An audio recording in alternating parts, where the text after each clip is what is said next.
2002 por Mauricio Peso y Sofía von Rickshausen. Su obra ha sido expuesta en la Royal Academy of Arts de Londres y forma parte de la colección permanente del MoMA de Nueva York y el Art Institute de Chicago y el Carnegie Museum of Art de Pittsburgh. Su trabajo formó parte de la muestra oficial de la Bienal de Arquitectura de Venecia en 2010 y 2016, donde además fueron los curadores del pabellón chileno en 2008. El trabajo del estudio fue distinguido por el Premio para Arquitectos Emergentes Mies Crown Hall America's Prize del IIT en 2014. Démosle la bienvenida a Mextrópoli 2019.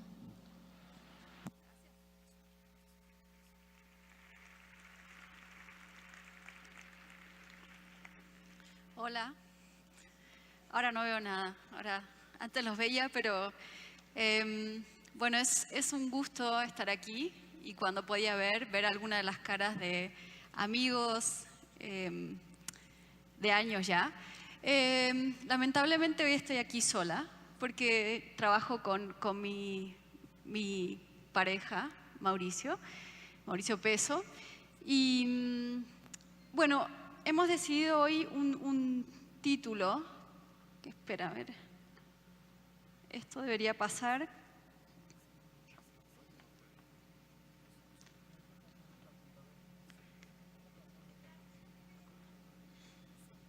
A ver ahí. Ok, este es el título que escogimos para una serie de proyectos que seleccioné de los últimos años, que tiene que ver no solamente con un tema formal, pero también con un tema de hábitos, que los arquitectos tenemos siempre una serie de rutinas, una serie de repeticiones que tienen que ver con lo que hacemos y con las obsesiones que tenemos y que repetimos en los proyectos que ejecutamos.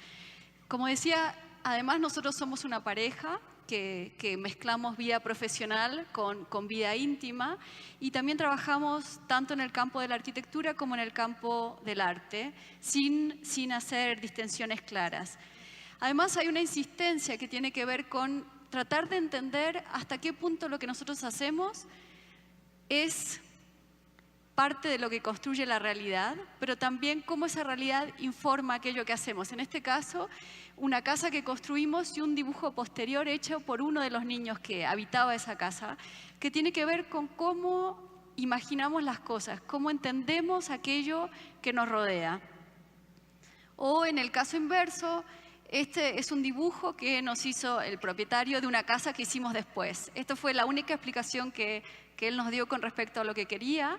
Y luego nosotros transformamos eso en la realidad de una casa. Estas son una serie de dibujos que hemos hecho en el último tiempo, en el cual yo dibujo un contorno y Peso empieza a colorear, defino ciertas zonas, y nos interesa mucho cómo todos nosotros, inevitablemente, al ver estos volúmenes que se forman, tratamos de asignarle algún significado, tratamos de leer en ellos algo que quizás no está ahí. El hecho de que esos puntos focales que hacemos sean el único lugar donde el lápiz no toca el papel, hace que el resto de las áreas puedan tenernos una lectura de quizás organismos, algo vivo, algo mineral, algo vegetal, incluso tal vez una galaxia, algo del microcosmos, del macrocosmos, pero todos nosotros inevitablemente leemos lo que nos rodea y tratamos de atribuirle un significado. Y eso ocurre con todo, incluso con los edificios. En este caso, ese edificio que ven ahí es ese donde nosotros vivimos y trabajamos. Y es un edificio que combina nuestro atelier, nuestra vida íntima, pero que es tal vez demasiado grande para ser una casa y demasiado chico para ser una torre de oficinas. Si esa es la ventana donde estamos con Peso siempre, visto desde adentro, es esta ventana, esa es la mesa donde nos reunimos. Hicimos un ejercicio de tratar de capturar una traducción literal de algo que pasaba por la ventana y que lo capturamos en el vidrio.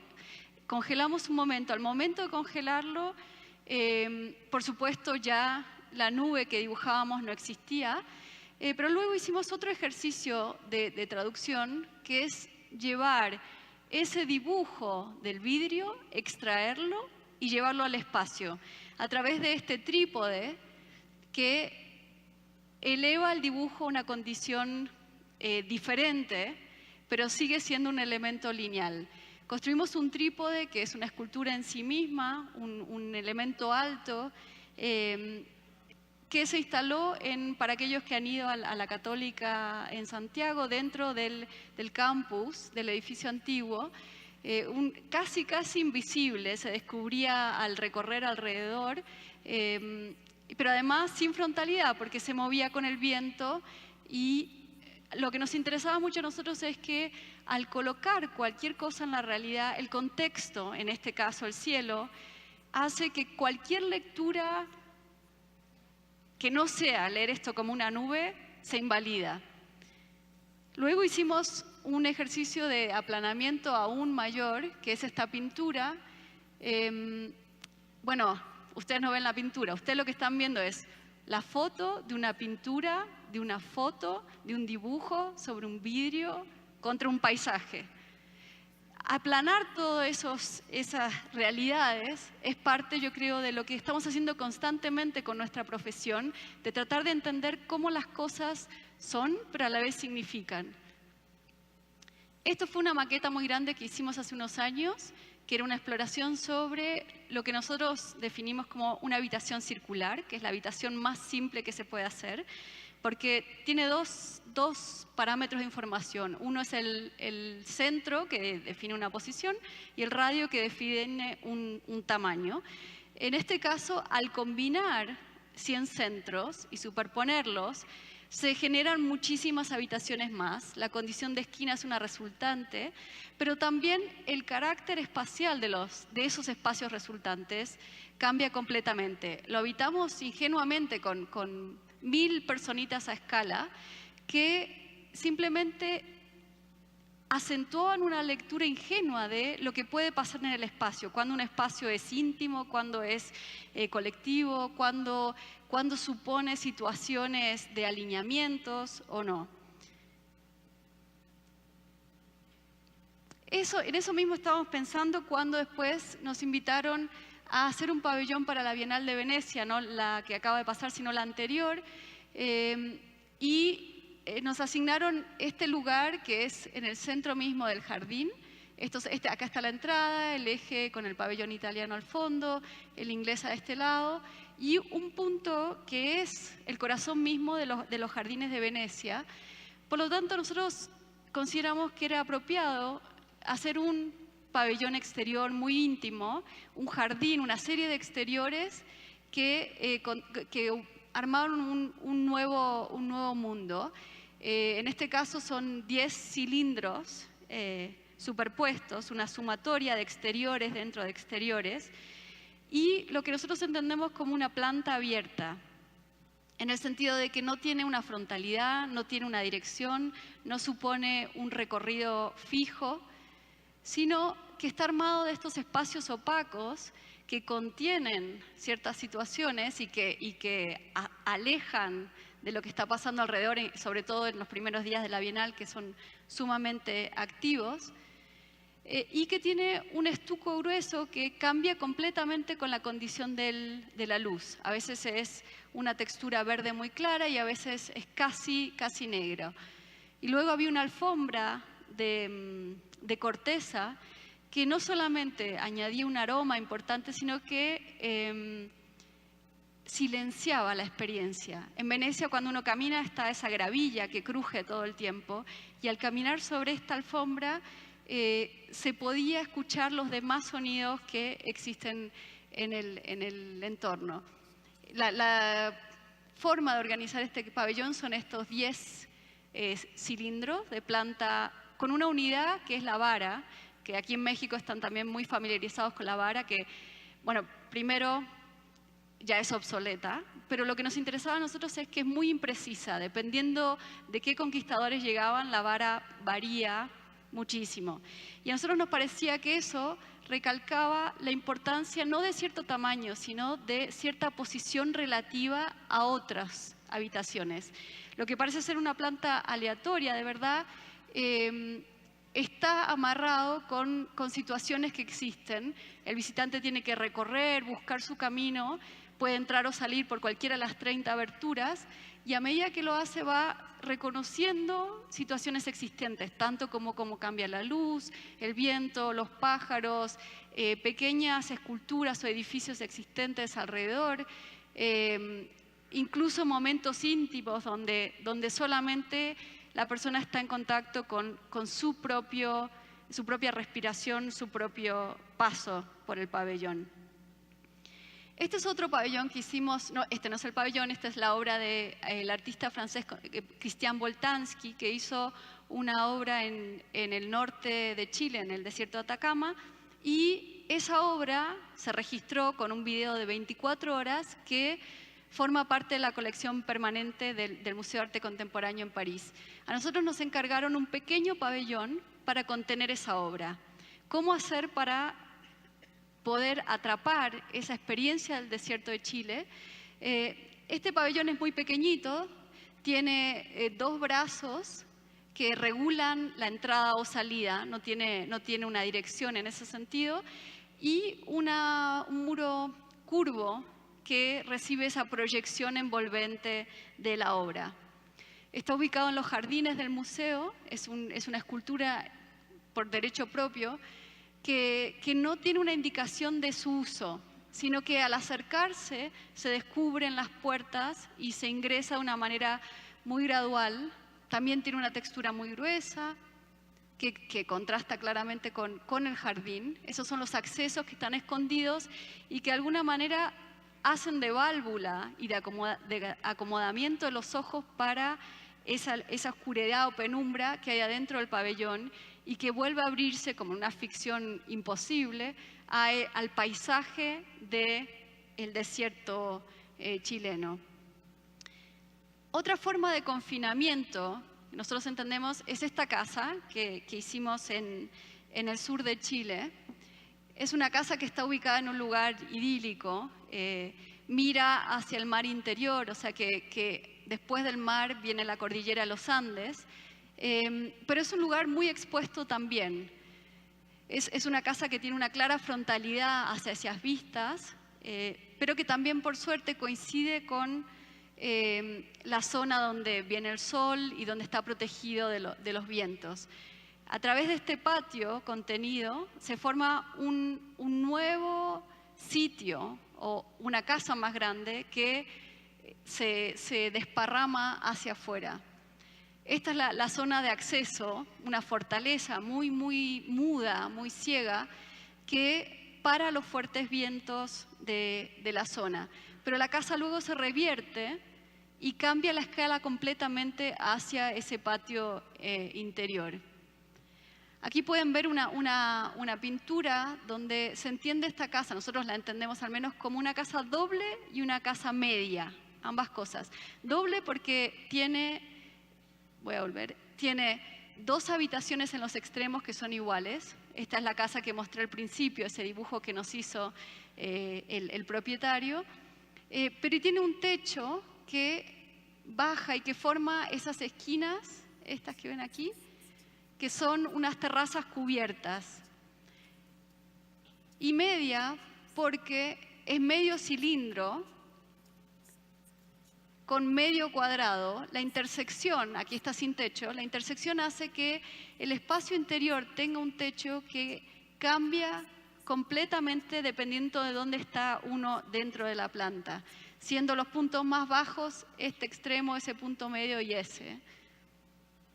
Y esa es la planta, que es, como decía, una casa doble, con doble habitación, con unas vistas completamente opuestas y una condición del movimiento del sol completamente expuesta, una torre de acceso y una zona de pública, lo que nosotros llamamos un espesor habitable, que tiene todas las funciones fijas, y estas 2 terrazas que les comentaba, aquí protegidas.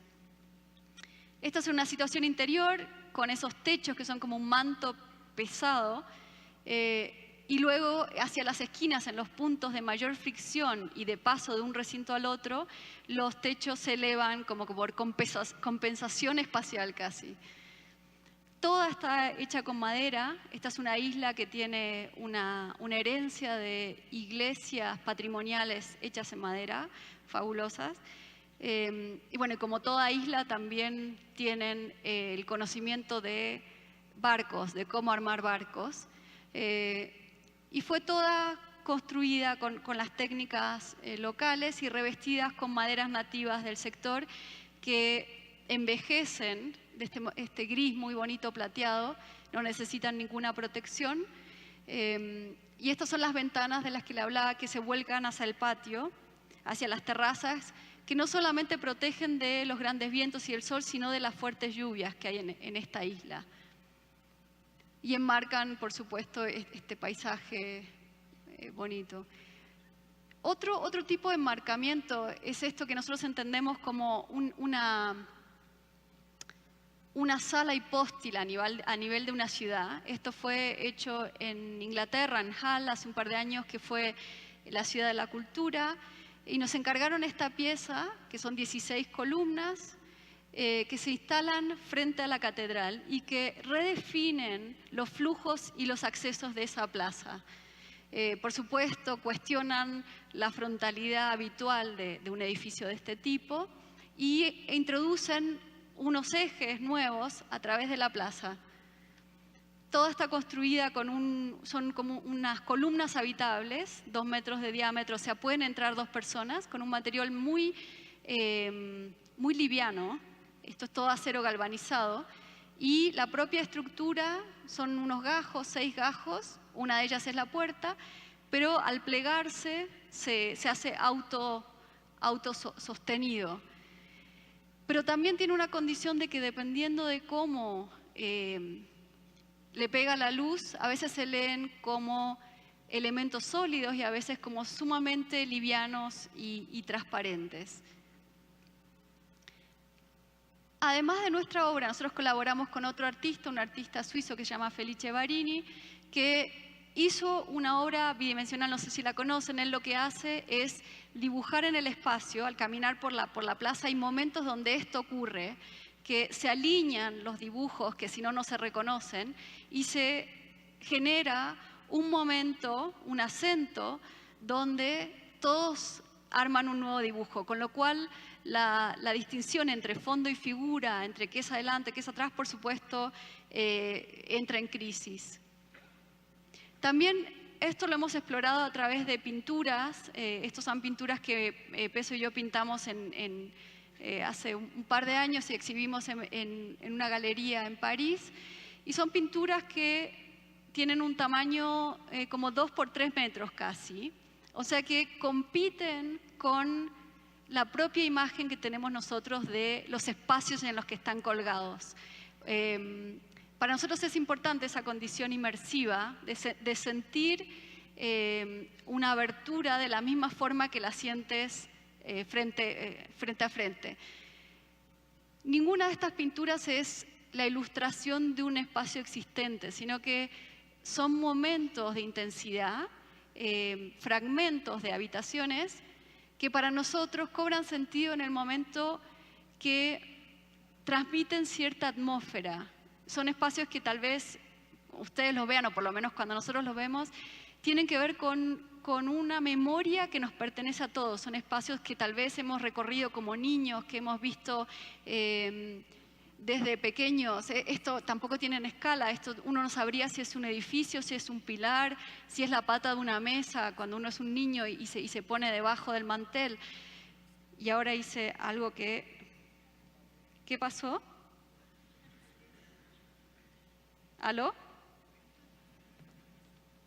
Parece que tengo que terminar. No sé qué pasó. ¿Aló? Se fue todo. No apreté nada raro.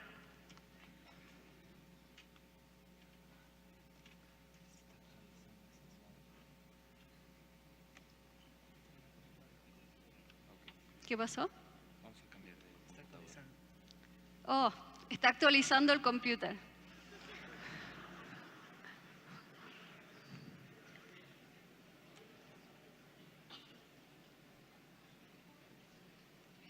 Bueno, lo lamento. Yo no sé si me quedan 10 minutos, A ver si podemos... ¿La tienen aquí en la presentación o no? Veamos. Además, ustedes no lo ven, pero aquí hay un reloj con la cuenta regresiva muy a lo película de Hollywood que le pone mucha presión a...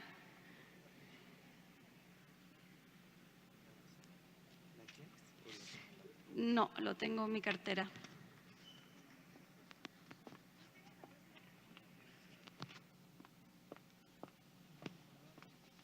Lo que necesites, para...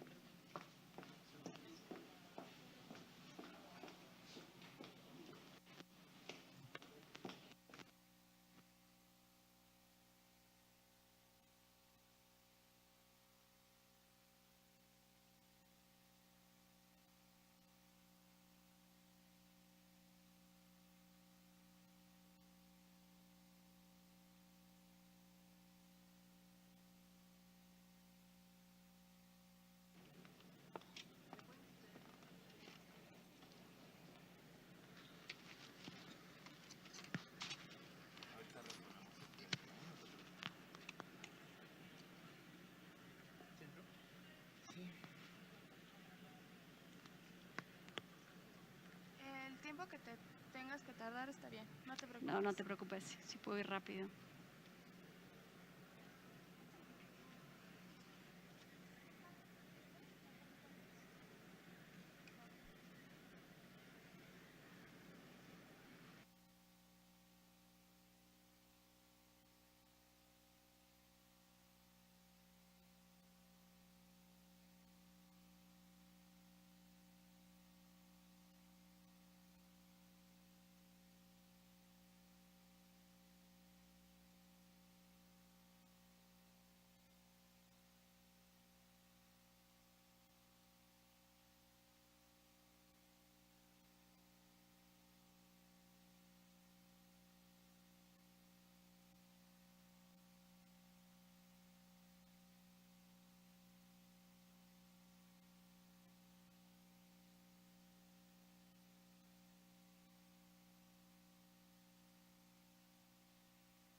¿Esta, no? ¿Esta? Sí, igual con esa. Con esta. Ok.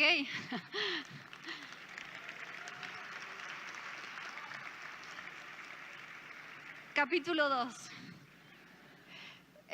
Bueno, nada, lo que les contaba de estas pinturas que tienen que ver, para nosotros siempre está, lo que nosotros hacemos en un formato u otro es indistinto como información para después hacer un edificio.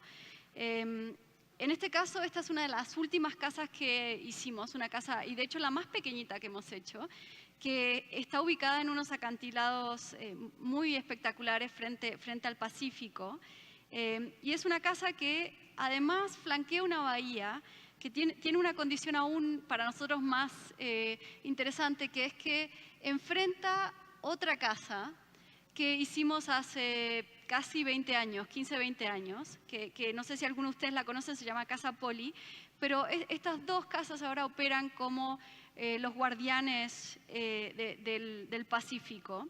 En este caso, esta es una casa con un formato muy longitudinal, es una habitación larga que está colocada perpendicular a la pendiente, enfrente al Pacífico y las vistas, el atardecer, pero funciona casi como un objeto de infraestructura, como un muro encajado en la pendiente, al que se llega por la parte superior del sitio, y el techo es toda una terraza que se puede usar. Lo que ven ahí es la chimenea, porque adentro tiene un fuego.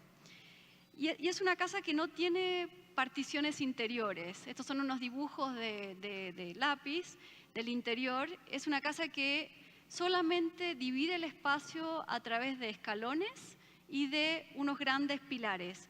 Pero si ven la planta, es un solo espacio, muy, muy elongado. Esos son 18 metros y solamente 3 de ancho. Ocupado o puntuado así por 3 pilares que contienen 3 funciones muy, muy básicas: el fuego, una pequeña cocinita y un WC.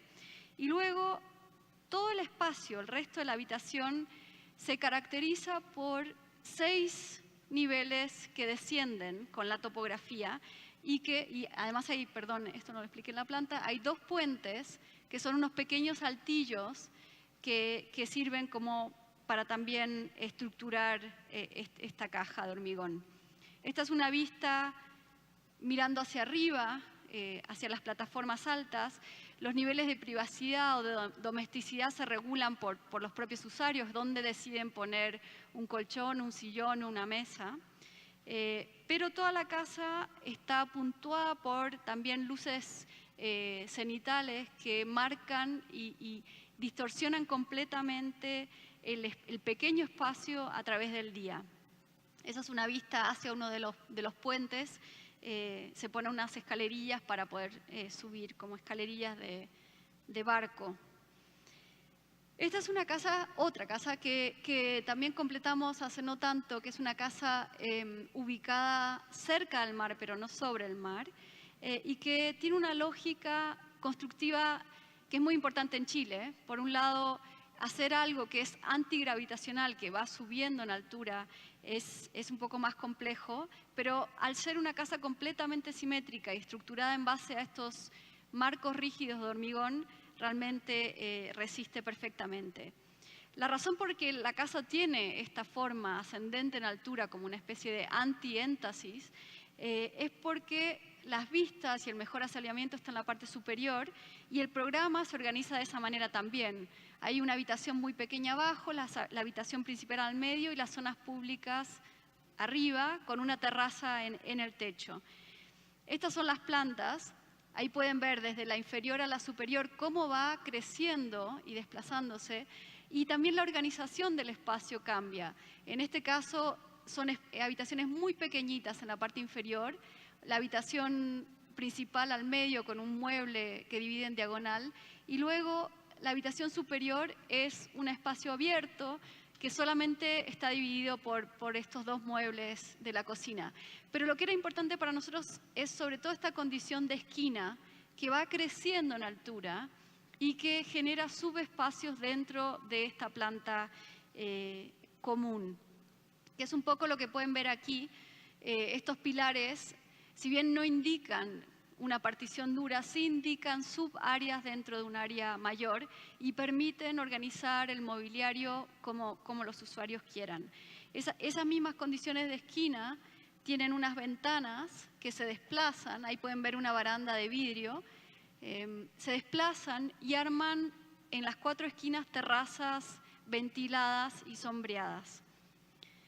Y terrazas desde las cuales se puede mirar a lo lejos, se alcanza a ver por sobre los árboles y poder ver el mar, pero también conseguir una ventilación a través de todos los pisos constante, casi como estar bajo una sombrilla en medio del bosque. También, bueno, acá ven los detalles, pero son una serie de mesas como apoyadas una sobre otra que refuerza esta condición de apilamiento. Acá pueden ver, muy simple, la estructura de hormigón solamente es posible porque tiene este sótano que está enterrado y que es el que le da estabilidad, pero todos los rellenos luego son madera, vidrio y elementos livianos dentro de la casa.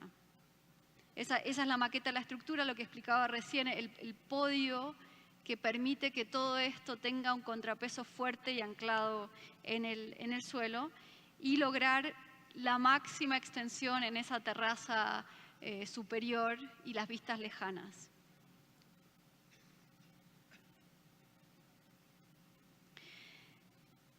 para terminar les voy a mostrar este pequeño ejercicio que algunos de ustedes ya conocen porque nos han visto. Es un juego que cuando viajamos, Peso y yo llevamos con nosotros. Es un bloquecito de madera de este tamaño. El largo de las piezas es 25 centímetros. Está todo hecho con madera y son 15 piezas. Inversamente proporcional el tamaño en relación a la cantidad. Entonces hay una pieza que es de 5 por 5 centímetros, 2 de 4 por 4, 3 de 3 por 3, etcétera. Pueden ver. Y nosotros recorremos distintos lugares con esta pieza y con 3 reglas. Las reglas son, tenemos que usar todas las piezas. La segunda es, tienen que tocarse, no nos puede quedar una pieza suelta. Y la tercera es que tienen que tocarse en ángulo recto. No pueden estar oblicuas una con respecto a otra. Y con eso salimos a recorrer. Y creemos que este objeto es sumamente arquitectónico. Tiene una fuerte lógica interna que obviamente le permite reaccionar a todo tipo de circunstancias. Solamente manteniendo esas reglas podemos intervenir y operar de una manera muy liviana sobre cualquier tipo de contexto. Y como tiene una consistencia tanto formal como material, siempre es reconocible, tiene su propia autonomía también. Y ya llevamos, no sé, yo creo que 250 intervenciones en distintos lugares. Cada intervención construye un proyecto, pero algo que es más importante para nosotros es que la sumatoria de las intervenciones también nos da una nueva dimensión de cómo entender el espacio que nosotros recorremos, cómo entender pequeñas sutilezas que sin duda informan las decisiones que tomamos después. Y este último objeto, que es un doble clavo, es una pequeña escultura que hicimos y nos interesa mucho que los objetos que nos rodean existen, son reales y a veces resuelven problemas, pero a veces son en sí mismo un problema y nos proponen preguntas que a nosotros por lo menos nos interesa dejar irresueltas porque añaden a un imaginario común que nos permite nunca saturarnos con respecto a lo que estamos haciendo. Muchas gracias.